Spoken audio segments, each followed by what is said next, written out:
Bonjour jeunes gens.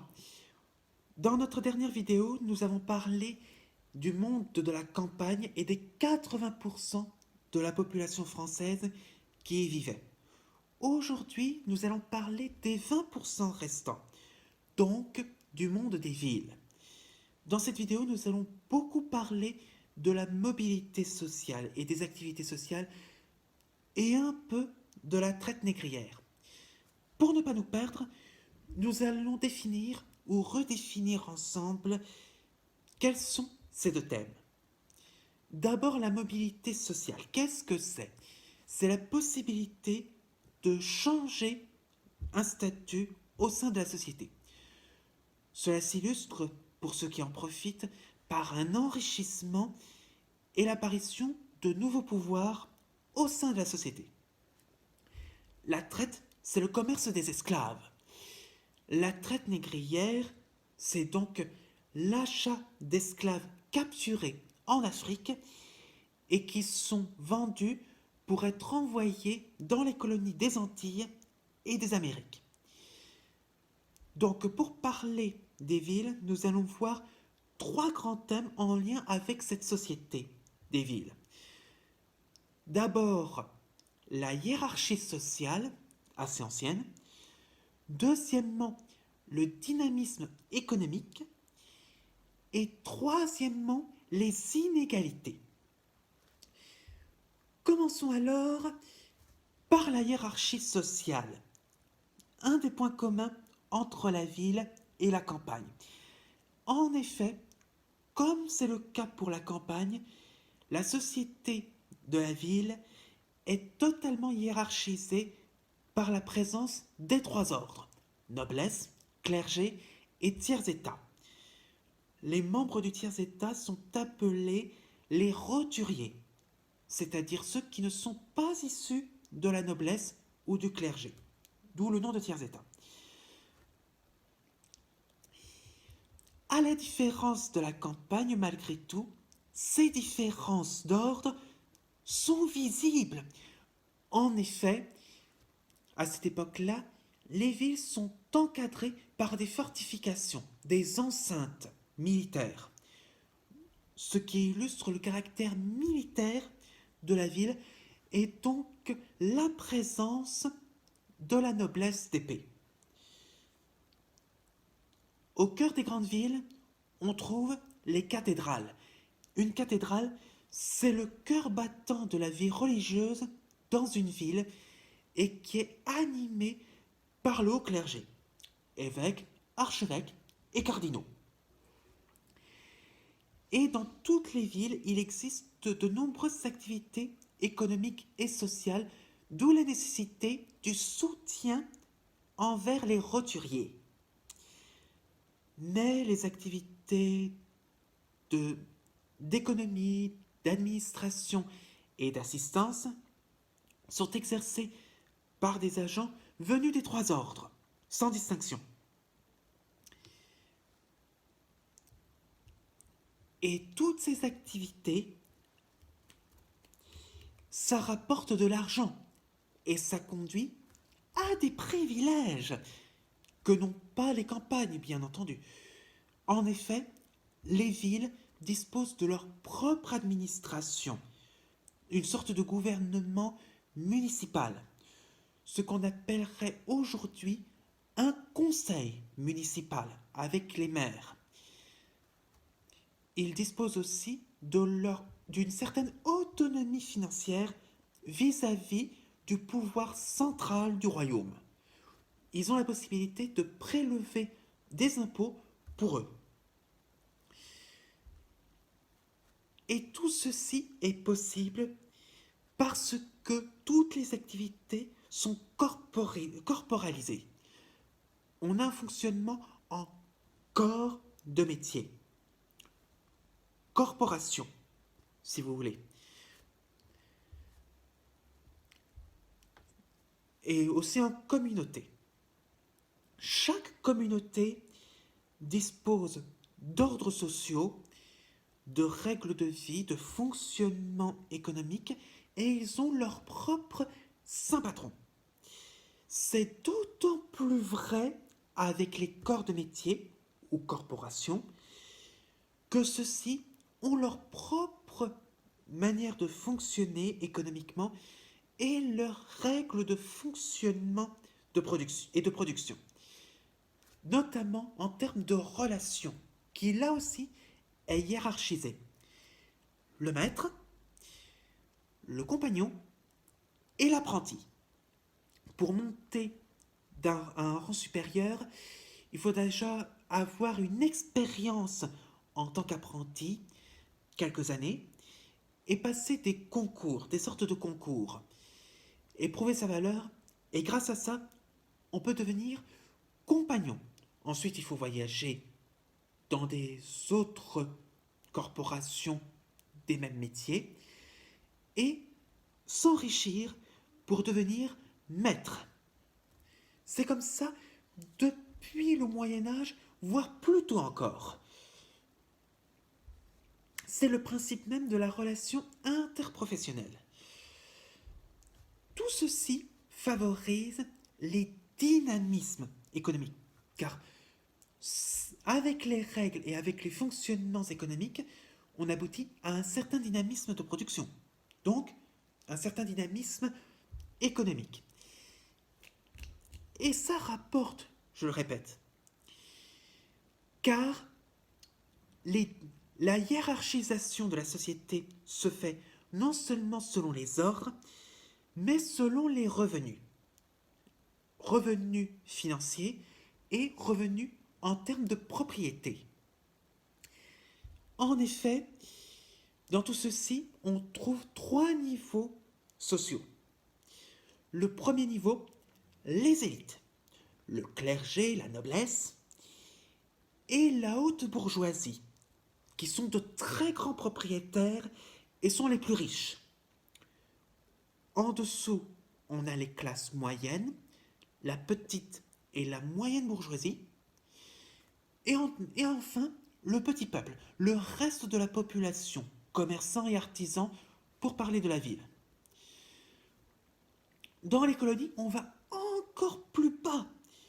Les esclaves. Et oui, ces personnes traitées comme des objets. Tout ceci, cet esclavage, a été encadré entre 1685 et 1724 par le Code noir, promulgué par Louis XIV. Ce Code noir a encadré la traite négrière et le commerce triangulaire. Achat d'esclaves en Afrique, importation des esclaves dans les colonies d'Amérique pour apporter du sucre et du café, et tout ceci doit revenir au profit de la métropole. Cela fonctionne de la même manière à cette époque-là, après 1724, mais sans le Code noir.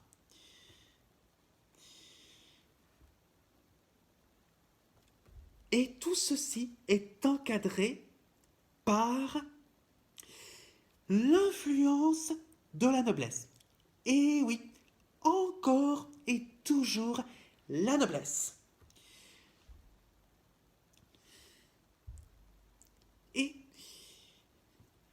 Et déjà, dans la noblesse, il y a une division. La noblesse d'épée, qui date du Moyen Âge et qui se base sur un héritage familial hérité de la féodalité et dont la fonction première est de défendre les territoires. Et deuxième noblesse, la noblesse de robe, qui apparaît au XVIe siècle par les achats d'office. Vous pouvez acheter la fonction de capitaine de troupe, vous pouvez acheter l'office de juge, d'avocat, tout ce que vous voulez. Dès le moment où vous achetez ces offices, vous devenez noble.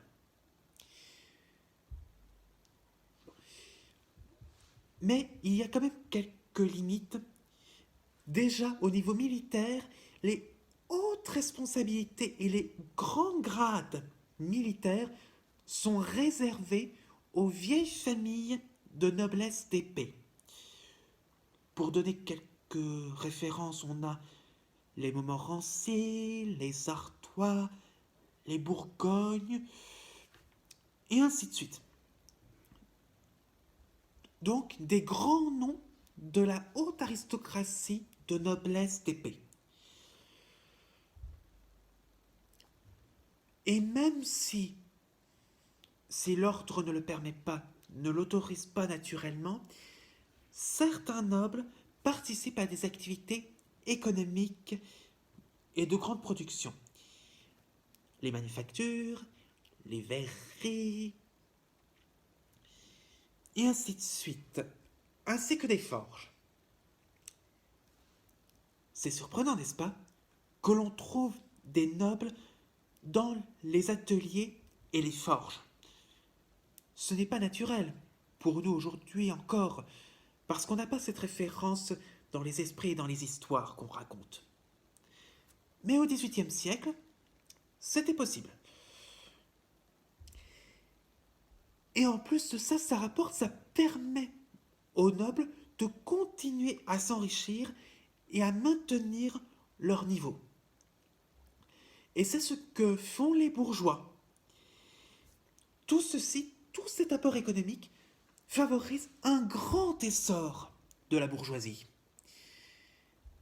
La partie la plus élevée de la bourgeoisie, la haute bourgeoisie, est devenue extrêmement riche par rapport au reste de la bourgeoisie. Les grands bourgeois sont même devenus aussi riches que les grands nobles.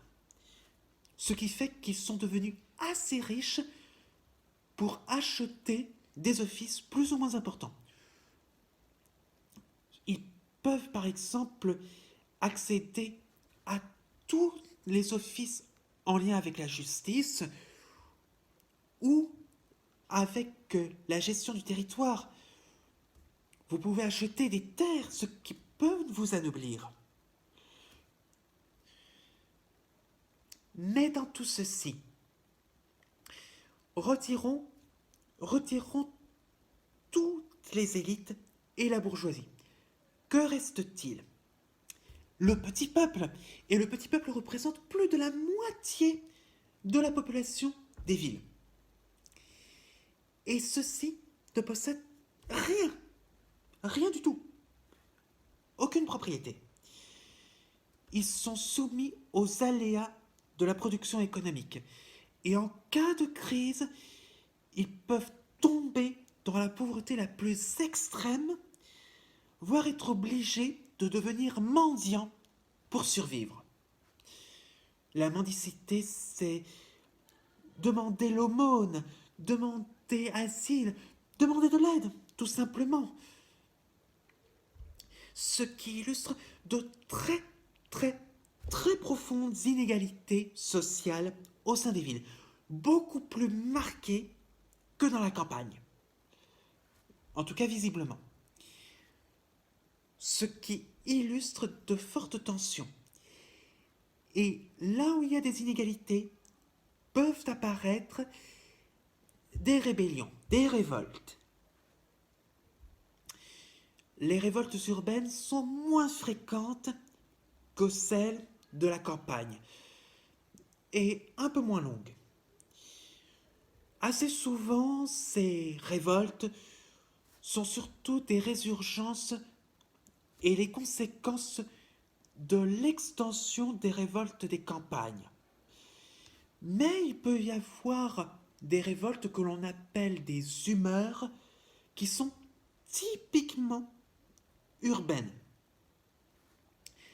Mais comme dans les campagnes, l'origine, la cause de ces révoltes, c'est le prix des aliments et les impôts lourds.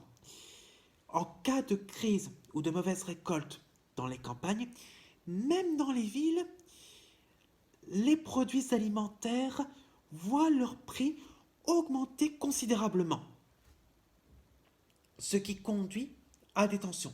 Notamment, un petit exemple, la fameuse guerre des farines qui est due à l'augmentation des prix du pain et donc de la raréfaction du pain. Ça provoque des colères. Et là où il y a des tensions, forcément, ça aboutit à des problèmes. Et il y a des gens qui ne s'en sortent pas, qui ont besoin d'être assistés. Et forcément, les écarts de revenus entre les riches et les pauvres ne cessent de se creuser. Ce qui fait que les villes ont été appelées à créer des réseaux d'assistance. La ville et l'Église participent à la transmission des aumônes et à l'accueil des malheureux. L'Église fait ce travail depuis le Moyen Âge. C'est leur devoir moral et religieux. C'est la simple charité chrétienne. Mais ces inégalités, en général, aboutissent à des tensions. Et au bout d'un certain moment, les ordres auraient tendance à se refermer sur eux-mêmes et à prôner des revendications de plus en plus fortes pour eux-mêmes. Et c'est ce que nous verrons dans notre prochain et dernier cours. J'espère que cette vidéo vous aura plu et je vous donne rendez-vous pour terminer notre programme de seconde. Bonne révision, n'oubliez pas de réviser l'ensemble du programme. À bientôt.